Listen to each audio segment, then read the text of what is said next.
Merci de votre fidélité. 17 mai 1997, 17 mai 2014, jour pour jour, 17 ans de libération. C'est avec Ngouma et Fast, qui est cette ville et province cosmopolite de Kinshasa, accueillait cette force de libération AFDEL.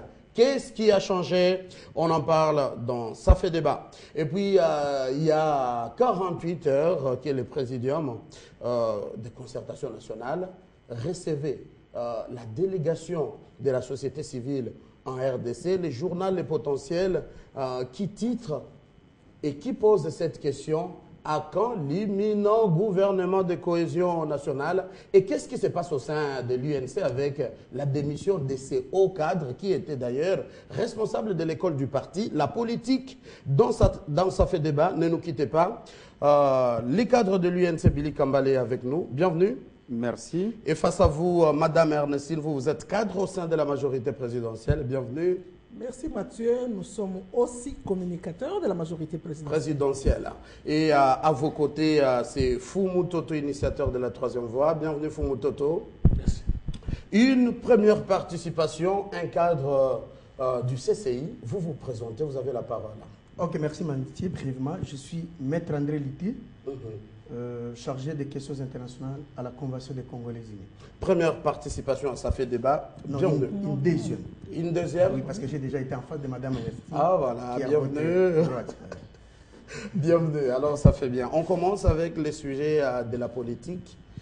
Il y aurait un mouvement au palais du peuple, des délégations qui secouent, qui se bousculent au portillon de la présidence, de ce qu'on appelle le bureau de concertation nationale. Qu'est-ce qui se passe là-bas, Fumototo? Vous êtes acteur politique. Merci beaucoup. Ça fait plus précisément plus de 6 mois que nous avons été aux concertations nationales. Et depuis que le président de la République avait promis la mise sur pied d'un gouvernement de cohésion dans le cadre de sa politique d'ouverture qui inclurait les acteurs de la majorité présidentielle, de la société civile et de l'opposition politique, ça fait débat. Ça veut dire que les gens attendent et se posaient 1001 questions si ce gouvernement viendrait encore. Et alors, nous comme sommes... analyste, comme acteur politique, selon vous, qu'est-ce qui bloque? Donc, qu'est-ce qui bloquerait? Il y a des pesanteurs internes et externes. Mais ce qui est plus préoccupant maintenant, c'est le fait que ces concertations annoncent déjà la sortie éventuelle de ce gouvernement.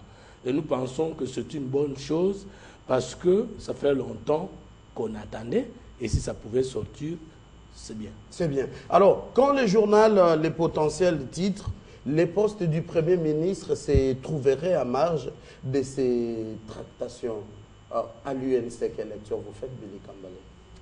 D'abord, pour nous, à l'Union pour la Nation congolaise, nous considérons que c'est un non-événement. C'est la majorité présidentielle qui se concerte entre elles. Ça, c'est la cuisine interne. Mais il y a la société civile. C'est un fait privé. Il y a l'opposition. Ça n'a rien à voir. Cette opposition-là, c'est une opposition qui est en marge de ce que nous nous sommes attendus à ce passe. C'est-à-dire que tout celui qui prendra part aux concertations va faire son acte d'adhésion à la majorité présidentielle.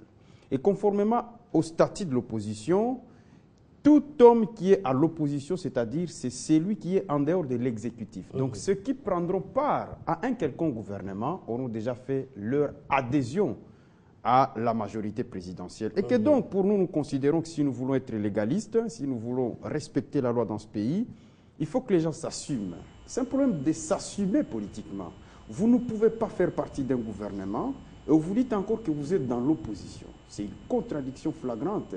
Et donc, pour nous, nous considérons... Et ce n'est pas une opposition qui se veut républicaine et qui veut contribuer Non, la contribution de l'opposition, c'est dans le cadre du statut de l'opposition. La loi déjà réglemente ce que l'opposition doit faire dans le cadre de l'exercice démocratique. Ce n'est pas en participant au pouvoir, non. L'opposition doit critiquer et faire des propositions pour que celui qui gouverne puisse appliquer sa politique dans l'amélioration des conditions de vie des populations. Un opposant ne peut pas prendre part au gouvernement. Vous avez vu en France, lorsque, à l'époque, M. Bernard Kouchner, qui était membre imminent du Parti socialiste, avait pris part au gouvernement Sarkozy, il a été radié du Parti socialiste, parce que c'est contraire même au principe démocratique.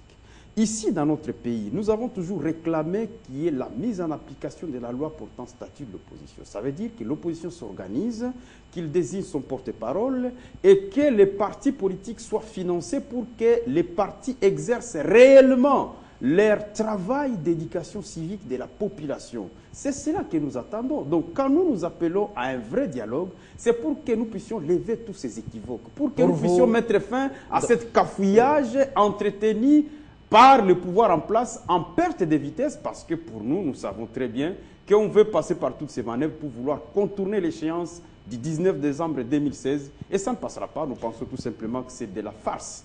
Et une vaste blague, ça ne nous intéresse pas du tout alors. Pour vous, concertation, consultation, formation du gouvernement national, de cohésion nationale, un non-événement. Alors, vous êtes stratège, internationaliste d'ailleurs, au sein du CCI, parti cher à Lambert Mende. Comment vous interprétez cet événement quand vous attendez que le poste du Premier ministre se trouverait à marge de ces tractations? Ça vous arrange au sein de la famille politique, l'AMP?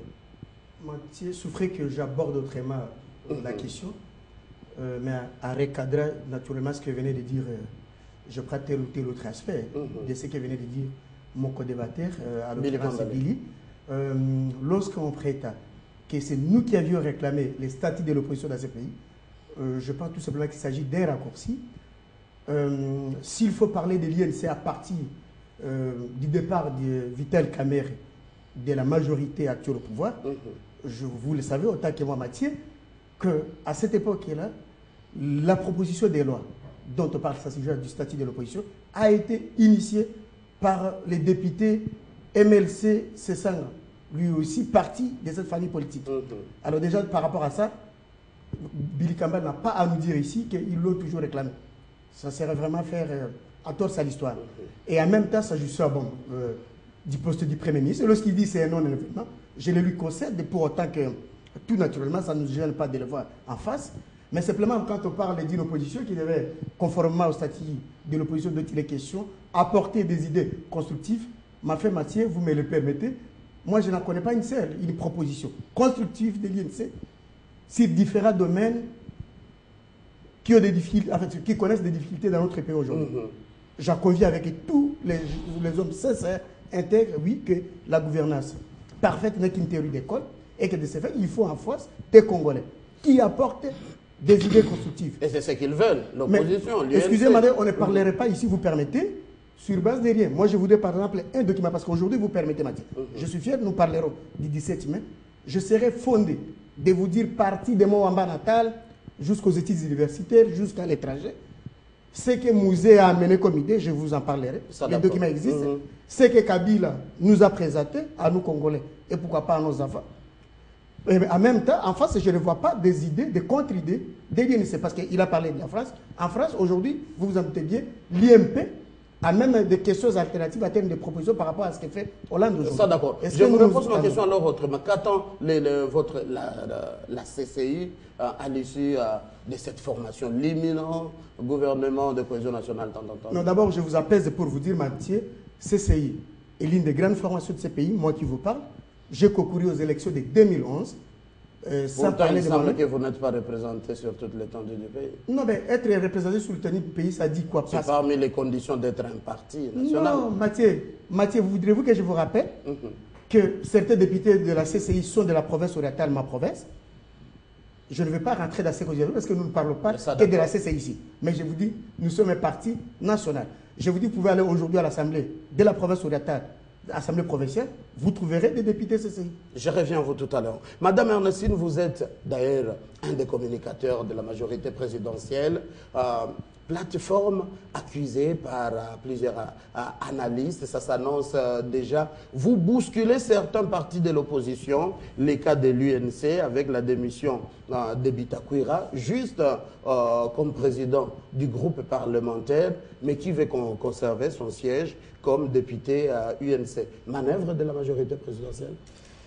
Mathieu, laisse-moi quand même rire un peu. À la majorité présidentielle, nous avons une richesse en termes de partis, nous avons une richesse en termes des acteurs politiques Et donc, il n'y a pas que les acteurs politiques qui sont dans l'opposition qui nous intéressent spécialement. Ce qui nous intéresse, c'est vrai, c'est tout le peuple congolais, tous ceux qui peuvent concourir à ce que nous puissions construire le Congo. Tous ceux que, comme le président Joseph Kabila Kabange l'a déjà dit lui-même lors de son investiture, ceux qui ont la passion, ceux qui ont l'amour du Congo. Mathieu, pour ce qui est de l'UNC avec l'honorable Bitakwira, vous noterez que, à moins qu'il y ait erreur de ma part, qu'il a démissionné à son poste en tant que président du groupe parlementaire UNC et alliés. Mais il est quand même resté dans son parti. La question principale peut-être à se poser, c'est à savoir la personne lui-même, que vous explique-t-il? Et même lorsque vous suivez ce que la personne vous explique, vous vous rendrez compte qu'il y a principalement les problèmes qui ont toujours existé et qui persistent dans l'opposition. Tout le monde se bouscule d'avoir un leadership. Tenez, au lendemain des élections, même pas au lendemain des élections de 2011, au lendemain des élections de 2006, le texte sur le statut de l'opposition avait été préparé. Jusqu'à preuve du contraire, depuis la première mandature jusqu'à aujourd'hui, à la seconde mandature, l'opposition elle-même, parce qu'il y a bousculade à la porte, n'arrive pas à se mettre d'accord pour dire qui va prendre le flambeau pour conduire l'opposition. C'est un combat réel. Il y a une bousculade. Alors, vous faites tout pour fragiliser l'UNC. La deuxième mandature, l'UNC, à la personne du président Vital Kamerhe, s'est battu pour avoir ces postes. Mais que disent ces pairs de l'opposition? Il y a problème. À moins que nous nous trompons, peut-être qu'aujourd'hui, on commence à digérer l'UNC, mais hier, d'autres partis de l'opposition ne digéraient pas l'UNC. Et donc, c'est cette lutte de positionnement qui pose problème. Peut-être que l'honorable Bitakwira, puisque nous l'avons tous appris, et c'est lui qui a eu l'initiative non seulement de créer l'école du parti, mais qui anime aussi l'école du parti, qui est quand même, disons-le, on peut appeler ça une institution citoyenne, parce que le parti tel que nous le faisons, l'un des premiers devoirs est celui de pouvoir apprendre à la population, hein, c'est que l'amour de la patrie, les différents comment dirais-je, les différentes libertés, comment pouvoir s'exprimer en termes politiques tout en respectant les autres partenaires, tout en ne les vilipendant pas du tout. C'est ça un des rôles principaux. Un modéré de l'UNC. Regardez, lorsque vous suivez comment les débats se font en France, l'UMP, le Parti Socialiste, le Front National, c'est une beauté extrême. Les hommes politiques se respectent. Et je crois que Bitakwira a manqué, on lui a manqué l'un de ses respects. Parce que dans ses propos, il vous dit qu'il y a des jeunes du parti qui n'ont pas encore son âge, mais qui pensent qu'ils peuvent devenir, ils peuvent acquérir l'expérience que lui a. Donc on ne lui reconnaît pas un certain nombre de choses et un certain nombre de respects qu'il lui a dit. Et aussi, semblerait-il que c'est l'une des personnalités qui semble vouloir mettre des bâtons dans les roues au président Vital Kamerhe, qui apparemment, lors de la caravane qui s'est passée à l'est du pays, la fameuse caravane de la paix, il semblerait que l'honorable Bitakwira a voulu attenter à sa vie. Voilà comment se font un peu la lutte de leadership dans nos partis politiques. Et principalement dans l'opposition, c'est un problème. Mathieu, c'est encore un problème lorsque nous avons suivi en 2011 les présidents de l'UDPS, les présidents de l'UNC, les présidents Kengo Adondo, toutes ces grandes personnalités ont fait les périples héros américains. Mais il leur a été dit, vous voulez gagner les élections, mais il faut pouvoir vous mettre ensemble. Mais mettez-vous ensemble a été un problème. La lutte sur le programme commun et les choses, les candidats uniques ou candidats communs a posé aussi problème parce que c'est une lutte de leadership. Et je pense que dans le cas de l'UNC, c'est les choses